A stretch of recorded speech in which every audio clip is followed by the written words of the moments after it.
evaluate this limit x cube times e raised to negative x to the fifth as x approaches to infinity.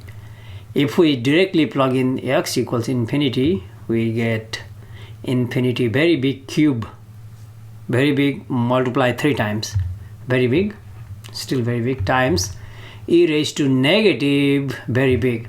And by the way, in terms of limit, e raised to negative infinity is 0. Okay, it's the ex, this is graph of ex, and negative infinity means in this way, and this comes very very close to 0 level, so that's 0. So this is 0 when x goes to infinity. And by the way, infinity times 0 is not 0, it's not always 0. It can be 0 or it can be infinity, and it can be any other number. So this is an indeterminate, we don't know the exact value.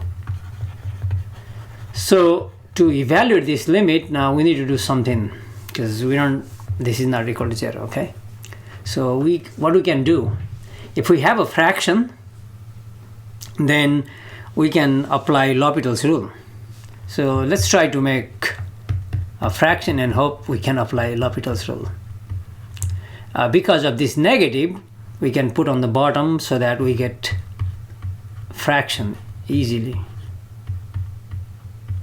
Okay, there you go. E raised to negative power, when we put on the bottom, e raised to positive power. This negative is gone. If we plug in infinity now, infinity cube infinity over e raised to infinity raised to 5 means infinity, e raised to very big means very big, infinity. So we got infinity over infinity. That's kind of good news, because we can now apply L'Hopital's rule.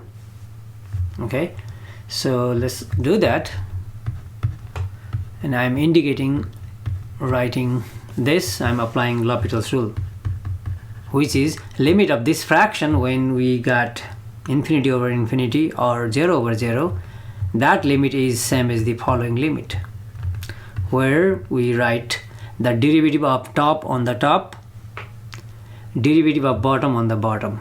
So let's do that. Derivative of x cube is 3x squared, on the bottom e raised to a function of x. When we have e raised to a function of x, derivative is itself times derivative of inside function from the chain rule. So itself e raised to x to the fifth times derivative of x to the fifth, which is 5x to the fourth. Okay, now we can simplify, we can cancel a couple of things out, because times x squared, 2 copies of x on the top, 4 copies, we can cancel 2 copies, that leaves 2 copies on the bottom. So let me write that in next line.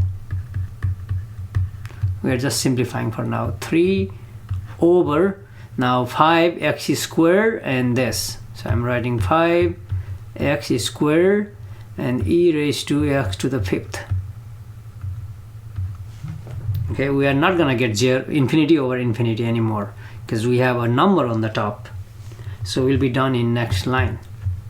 So 3 on the top over 5 times infinity square, very big, times e raised to infinity fifth, very big. So it's very big, infinity. I mean, this does not make sense in other math, but in the limit sense, we know what we are doing. This is 3 divided by very, very, very big number, which is very small. That means 0. We could have written 0 from this. So the answer is 0.